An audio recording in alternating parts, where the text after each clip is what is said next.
Halo teman-teman sekalian, kita bertemu lagi dalam perkuliahan Sistem Pendukung Keputusan.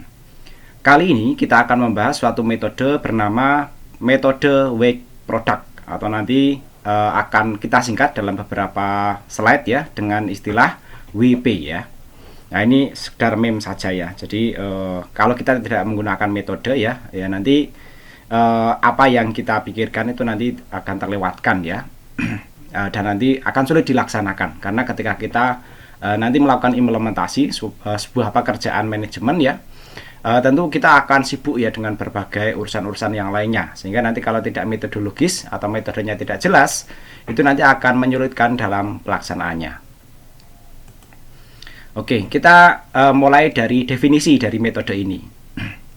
Metode ini merupakan salah satu metode yang sederhana dengan perkalian untuk menghubungkan rating atribut, di mana setiap rating atribut harus dipangkatkan dengan bobot atribut yang bersangkutan. Hal tersebut dinamakan sebagai normalisasi. Nah, nanti untuk proses normalisasinya di sini yang ditonjolkan ya dalam metode Weak Product ya.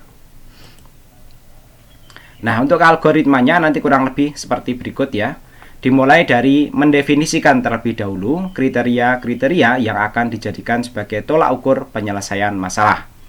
Kemudian langkah berikutnya dilanjutkan dengan normalisasi setiap nilai alternatif atau nilai vektornya. Kemudian langkah berikutnya dilanjutkan dengan menghitung nilai bobot preferensi pada setiap alternatif. Jadi nanti rumus matematisnya nanti ada dua, di tahap normalisasi dan ada di tahap ini ya, menghitung nilai bobot preferensi ya. Dan yang terakhir, seperti metode SPK yang lainnya, yaitu dilakukan proses perankingan terhadap nilai preferensi yang dihasilkan dari perhitungan sebelumnya. Nah, mungkin akan lebih jelas ya, saya tampilkan sebuah flowchart ya, kurang lebih tahapan dari metode WP kurang lebih seperti ini ya. Dimulai dari input data calon ini ya. Ini kan misalnya studi kasus itu ya, penentuan calon lahan terbaik ya, entah nanti lahannya untuk pertanian, kemudian untuk industri dan lain sebagainya ya. Kemudian langkah dilanjutkan dengan mengkonversi inputan ya dari kriteria lahan menjadi nilai rating kecocokan ya.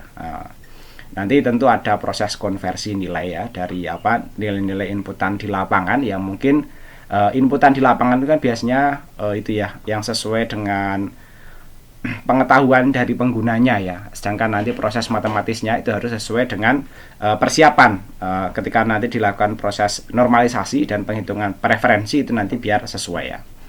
Nah, selanjutnya di sini ada proses melakukan perbaikan nilai bobot kriteria, yaitu WJ sama dengan WI ya dibagi sigma WJ ya. Kemudian proses dilanjutkan dengan mencari nilai preferensi vektor 5 ya, yaitu dengan SI ya sama dengan di sini produk dari J ke N ya, dari J sama dengan 1 sampai ke N ya, dikalikan XIJ dikalikan WJ ya, dengan J-nya itu adalah 1 sampai M ya. Nilai J-nya ini 1 sampai nilai M. Sorry, ini N ya. Kemudian langkah dilanjutkan dengan mencari nilai vektor V ya, yaitu dengan V-nya ini adalah produk dari J sama dengan 1 sampai M ya, ini M ya. Kemudian dikalikan dengan XIJ dikalikan dengan WJ-nya ya, kemudian dibagi ya dengan produk dari ini ya, J sama dengan 1 sampai M ya, kemudian dalam tanda kurung ya dikalikan dengan X J dipangkatkan dengan W dikalikan dengan WJ ya. Dengan I-nya ini adalah 1 sampai M ya. Nah, ini I ya. Nah, nanti kalau yang ini J ya, yang ini J, yang ini I ya. Mungkin kurang kelihatan ya. Mungkin saya zoom sedikit ya. Nah, ini kurang lebih nanti seperti ini. Yang ini J, yang ini I ya.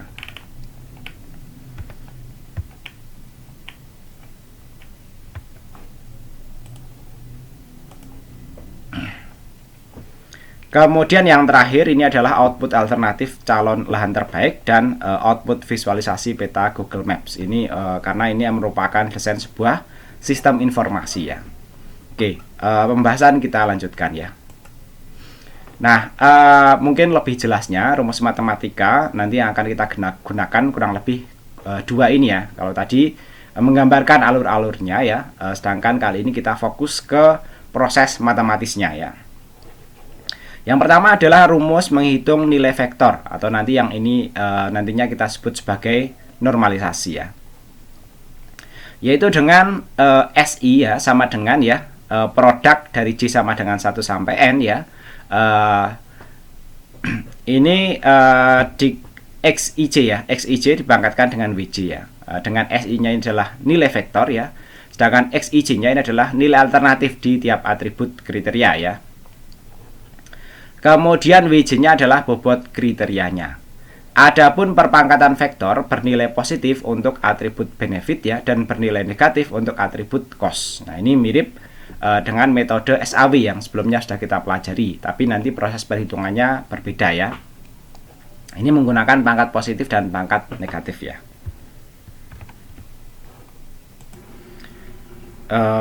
Sebagai pengetahuan saja buat teman-teman sekalian ya, bahwa untuk pangkat positif itu nanti artinya perkalian, sedangkan pangkat negatif itu nantinya dibagi berulang. Kalau pangkat positif kan itu ya dikalikan berulang ya, sedangkan pangkat negatif itu nanti dibagi secara berulang.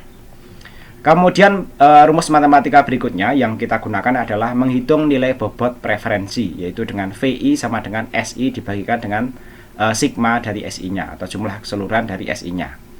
Nah, VI-nya adalah nilai bobot preferensi ya, sedangkan SI-nya ini adalah nilai vektor ya. Kita lanjutkan ya. Mungkin teman-teman agar lebih jelas ya, kita masuk ke contoh soal. Misalnya pada bagian marketing di perusahaan yang bergerak di bidang perangkat teknologi ingin ekspansi dan mengembangkan pangsa pasar di berbagai daerah. Adapun perangkat teknologi yang sedang dianalisis yaitu handphone. Ya, nanti ada 3 tipe handphone yang akan dianalisis untuk melihat sejauh mana daya serap konsumen selama ini terhadap 3 tipe handphone tersebut ya, sehingga nanti bisa menentukan ya ekspansinya nanti terhadap handphone ya dengan kriteria seperti apa ya. Nanti 3 tipe handphone itu akan kita bedakan ya sebagai HP1, HP2 dan HP3, dan masing-masing nanti akan memiliki kriteria dan nilai kriteria yang berbeda-beda ya. Untuk kriterianya, kriteria penilaiannya nanti sama ya, sedangkan nilai kriterianya itu nanti akan berbeda-beda setiap setiap alternatif pilihan yang dilibatkan dalam studi kasus ini ya. Nah, berikutnya kita tentukan ya faktor-faktor dan kriteria yang dijadikan sebagai acuan ya. Nanti terlihat pada tabel ini ya beserta bobotnya ya. Misalnya berdasarkan pengetahuan ya dari calon pengambil keputusan ya. Misalnya pelanggan itu nanti akan memprioritaskan dengan harga ya. Yang paling diprioritaskan daripada kriteria yang lainnya adalah harga. Diberikan bobot adalah 0,45 ya. Jadi kalau ini menggunakan menggunakan pembobotan di bawah 1 ya, nanti keseluruhan jumlahnya harus 1 ya. Tapi nanti kalau teman-teman menggunakan pembobotan menggunakan persentase ya. Kalau menggunakan persentase itu nanti pastikan ya bahwa seluruh bobotnya jumlahnya adalah 100% ya. Tapi karena kali ini kita akan menggunakan pembobotan ya dengan nilai di bawah 1 ya, maka jumlah keseluruhan bobot di sini teman-teman nanti bisa cek ya, semestinya adalah 1 ya. 0,45 tambah 0,25 ini kan 70 ya, tambah 15 ya, berarti 85 ya. Kemudian tambah 5, 90 ya, 90 kemudian tambah 10 di sini ya. 10 berarti 1 ya. Nah, 1 nanti hasilnya ini tepat 1 ya. Kemudian kamera ya, kriteria kamera itu diberikan bobot 0,25 tadi ya, kemudian memori 0,15, berat 0,1, dan yang paling rendah bobotnya adalah keunikan yaitu 0,05. Yang paling besar bobotnya adalah harga yaitu 0,45 ya. Oke, setelah memahami ini ya, mari kita lihat tahap berikutnya ya. Berdasarkan hasil penilaian oleh responden ya yang disebut alternatif ya, berikut ini adalah tabel nilai alternatifnya ya. Jadi nanti masing-masing dari alternatif ini ya disurveikan ya. Kemudian nanti sebenarnya di sini di rata-rata ya. Dari masing-masing kriteria itu didapatkan nilai rata-rata berapa ya. Misalnya di sini ya untuk HP1 ya, kriteria 1 mendapatkan nilai 80, kriteria 2 mendapatkan nilai 70, kemudian kriteria ketiga mendapatkan nilai 80 juga, kriteria keempat mendapatkan nilai 70, dan kriteria kelima mendapatkan nilai 90 ya. Kemudian untuk HP2 dan seterusnya nanti kurang lebih nilai-nilainya seperti ini. Nah, jadi nanti masing-masing alternatif akan mendapatkan nilai-nilai yang berbeda-beda ya. Nah, nanti kurang lebih seperti ini. Kemudian kita masuk ke penggunaan ya formulasi matematisnya ya. Proses perhitungannya, yaitu yang pertama adalah normalisasi setiap alternatif nilai vektornya ya. Untuk HP1 ya, proses normalisasinya adalah ya, karena ini nanti semua dianggap benefit ya. Kita belum menggunakan contoh yang menggunakan cost ya. Yang cost nanti mungkin teman-teman bisa bisa cari-cari sendiri. Dan di sini nanti sudah saya siapkan jurnal, nanti kita bahas ya. Kurang tahu nanti di sini ada contoh yang cost dan benefit atau tidak ya, tapi kali ini kita bahas yang semuanya semua kriterianya ini dianggap sebagai benefit atau keuntungan ya, sehingga nanti perpangkatannya di sini adalah positif semua ya. Nah, di sini 80 dikalikan 0,45 ya, dikalikan 70 dikalikan 0,25, ini sesuai dengan bobot yang tadi sudah ditentukan di sini ya. Itu nanti sudah dijadikan sebagai pangkat di sini ya. Nah, untuk perhitungannya ya kita biasanya menggunakan peralatan ya, menggunakan kalkulator, atau nanti kalau sudah menjadi sebuah produk sistem informasi itu akan dilakukan oleh oleh sistem komputer ya. Hasil perhitungannya di sini ya, untuk SI-nya ya, S1-nya untuk HP1 adalah 76,798 ya. Kemudian untuk HP2 dilakukan proses perhitungan yang sama ya, yaitu dipangkatkan kemudian dikalikan, sehingga nanti di sini diperoleh angka 77,830 ya. Selanjutnya dilakukan proses matematis yang sama terhadap HP3 ya, yaitu diperoleh ya angka 80,503 ya. Nah, selanjutnya adalah menghitung nilai bobot preferensi pada setiap alternatif ya. Nilai preferensi ya, VI untuk HP1 ya nanti dikalikan terhadap keseluruhan nilai-nilainya ya. Jadi kalau kita lihat di sini 76,795, 77,830 dan 80,503 keseluruhannya dijumlahkan ya. Dan kemudian ya, nilai preferensinya adalah nilai yang ada pada masing-masing alternatif ya. Misalnya di sini adalah 76,798 ya, dibagi dengan jumlah dari nilai-nilai yang dibobotkan pada nilai-nilai yang didapatkan pada masing-masing alternatif ya. Nah, di sini 76,798 dibagi dengan 76,798 ditambah dengan 77,830 ditambah dengan 80,503, sehingga nanti di sini ya didapatkan dengan angka 0,327 ya. Demikian juga nanti terhadap untuk alternatif yang lainnya ya. Jadi kalau yang alternatif yang pertama kan dia nilainya 76,798. Sedangkan alternatif yang kedua dia nilainya kan 77,80 ini ya. Sehingga nanti ini tetap dibagi dengan angka yang sama ya, yaitu 76,798 ditambah 77,830 ditambah dengan 80,503, sehingga nanti didapatkan nilai 0,321. Demikian juga nanti untuk yang ketiga konsisten menggunakan rumus yang sama ya, tapi kali ini kita menggunakan nilai dari alternatif yang ketiga ya, sehingga angka yang didapatkan adalah 0,342 ya. Kemudian tahap terakhir yaitu dilakukan perankingan. Nah, berikut ini adalah tabel perankingan dari nilai bobot preferensi dari setiap alternatif. Adapun acuan dalam rankingan adalah berdasarkan nilai tertinggi atau maksimum yang dijadikan sebagai ranking tertinggi ya. Jadi nanti HP1 di sini karena mendapatkan nilai 0,327 ini kan terendah nilainya ya, sehingga dia didapatkan nilai ranking 3. Jadi tertingginya di sini angkanya 1 ya. Ranking tertinggi dalam kehidupan kita sehari-hari itu adalah angkanya yang paling rendah ya.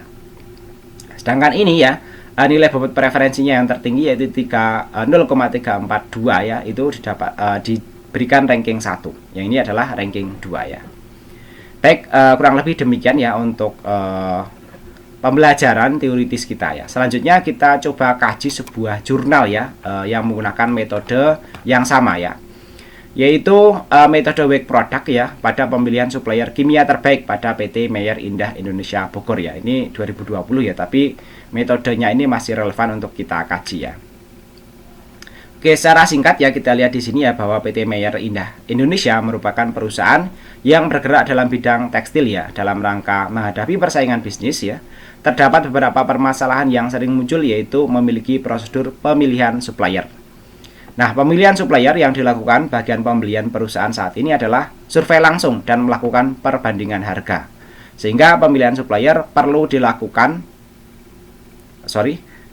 sehingga biaya pengiriman menjadi tinggi maupun kemudian negosiasi dalam sistem pembayaran. Nah, ini kriteria-kriteria yang lainnya belum diperhitungkan. Maka perlu adanya penggunaan sebuah metode sehingga nanti dalam perhitungannya akan lebih konsisten dan lebih mudah dalam pelaksanaannya.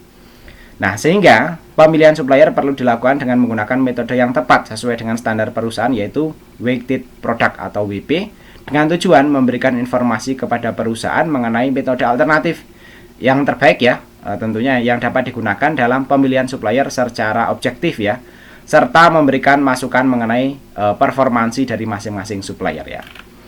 Oke, pendahuluannya kurang lebih nanti seperti itu ya. Nah, berikutnya kita masuk ke metode penelitian ya. Ini menjelaskan mengenai cara kerja dari metode weight product ya, karena mirip dengan tadi yang sudah kita bahas secara teoritis dan contohnya ya. Nah, ini WJ-nya adalah WJ per sigma WJ, ini bobot preferensinya tadi ya.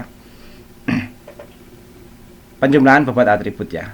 Kemudian SI-nya ya, ini adalah X IJ dikalikan WJ ya, hasil normalisasi metriknya ya. Preferensi relatif dari setiap alternatif ya, ini tadi sudah kita bahas juga ya. Nah, ini hasil preferensi alternatifnya. Nah, berikutnya ini adalah menentukan ranking alternatif ya. Jadi nanti ranking alternatifnya di sini diberikan ini ya.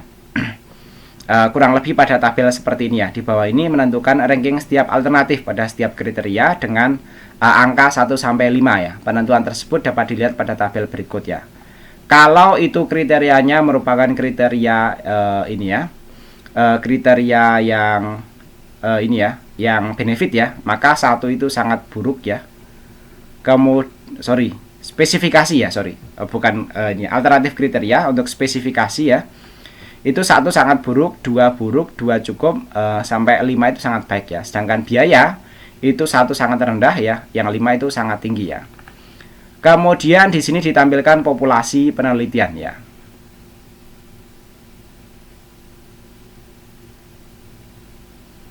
Kalau kita lihat di sini ya, biaya itu kalau sangat rendah ya, dia diberikan ini ya, nilai 1. Sedangkan kalau biayanya sangat tinggi nilainya 5.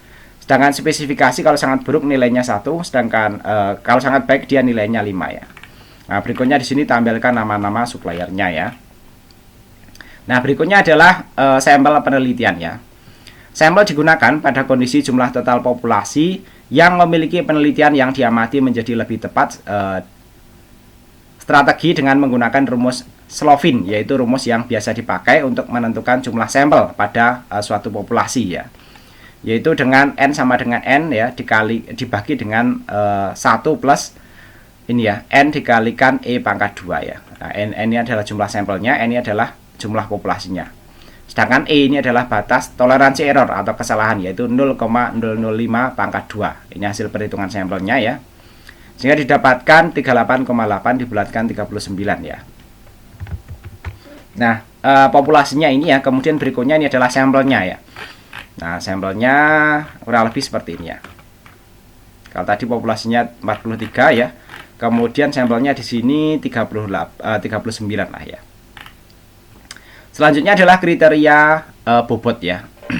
Untuk harga ya, nanti disimbolkan dengan kriteria 1, kemudian kualitas kriteria 2, kemudian jadwal pengiriman kriteria 3, dan pelayanan itu nanti adalah kriteria 4 ya.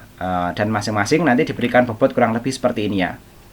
C1 ya, bobotnya 5 ya, kemudian C2 4, C3 4, C4-nya adalah 5. Nah, di sini uniknya ya, kalau tadi dalam teoritis kita menentukan bobotnya ya dengan jumlah keseluruhannya adalah 1. Tapi kali ini ya, pembobotannya hanya 1 sampai 5 saja ya.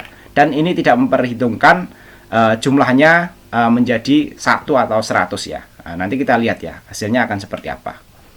Nah, setelah mendapatkan nilai bobot pada masing-masing kriteria, kemudian dilakukan perbaikan bobot dari nilai bobot awal ya. Perbaikan bobot dilakukan dengan cara ini ya.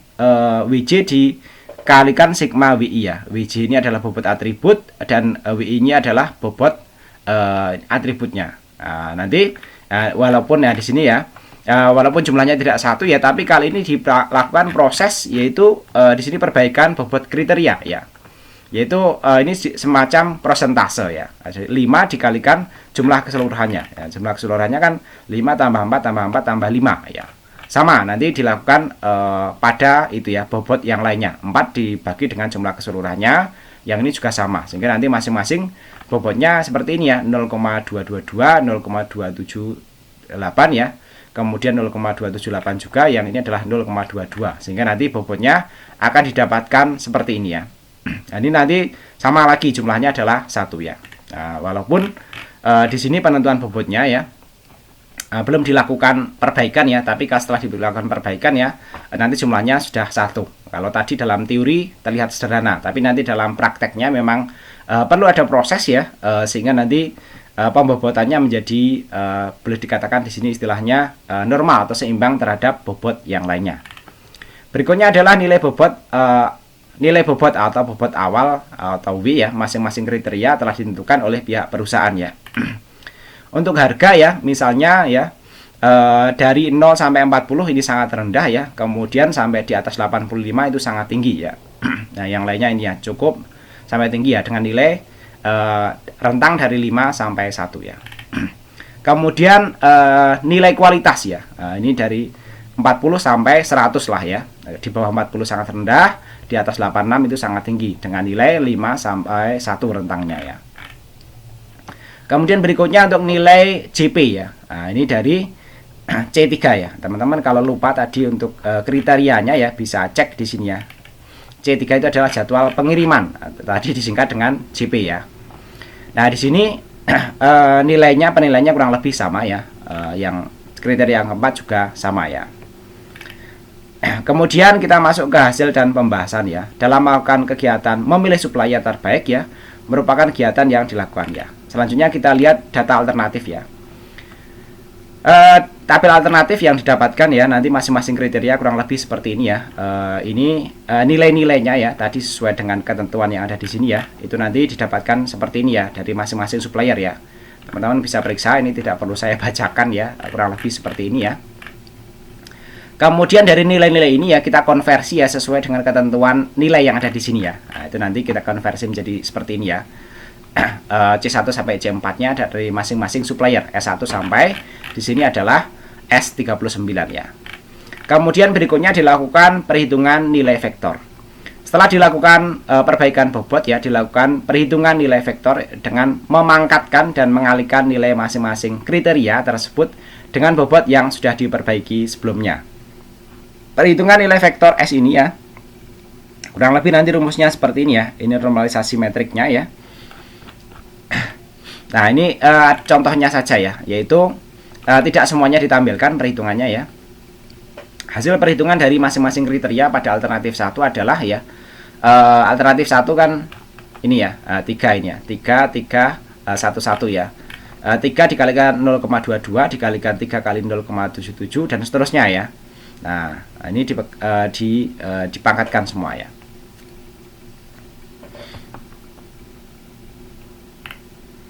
Nah, kemudian ya, setelah dilakukan proses perhitungan ini ya, sama terhadap semua supplier ya, maka didapatkan nilai-nilai hasil pemangkatannya nanti kurang lebih seperti ini ya.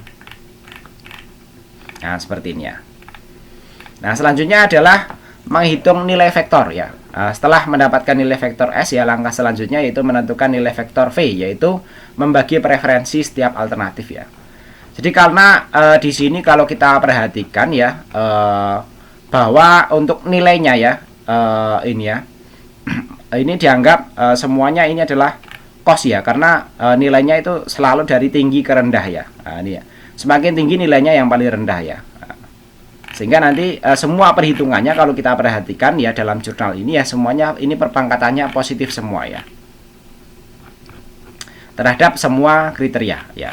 Nah, sehingga nanti perhitungan ini ya, nilai vektornya ya, kalau ini tinggal mengalihkan sih ya, yaitu masing-masing dari ini kan jumlahnya, kalau kita lihat tadi ya, jumlahnya di sini adalah 96,38 sekian lah ya. Kemudian nanti masing-masing ini ya, masing-masing nilai dari supplier itu dibagi dengan nilai tersebut ya. Sehingga nanti didapatkan ya angka-angka seperti ini. Ini ditampilkan di sini ya, 0, sekian sekian ya. Oke, kurang lebih nanti seperti ini. Dan yang terakhir adalah rankingan ya. Nanti rankingan ya didasarkan dengan nilai yang tertinggi. Tertingginya nanti di sini adalah ini ya. Misalnya adalah V8. Ini adalah supplier ke-8 ya. Maka sesuai dengan hasil perhitungan menggunakan metode weight product ya, untuk menyeleksi supplier pada tabel tadi ya, didapatkan alternatif terbaik yaitu V8 ya, yaitu PT Hameko ya, Kemindupra ya, dengan nilai yang tertinggi tadi ya. Oke, kurang lebih seperti itu ya untuk contoh jurnalnya, dan tadi juga sudah dibahas ya secara teoritisnya. Mudah-mudahan contoh ataupun teori ya beserta contoh jurnalnya yang sudah kita bahas dapat dipahami ya. Demikian untuk perkuliahan kali ini ya. Terima kasih untuk semuanya. Sampai ketemu lagi pada video pembelajaran berikutnya.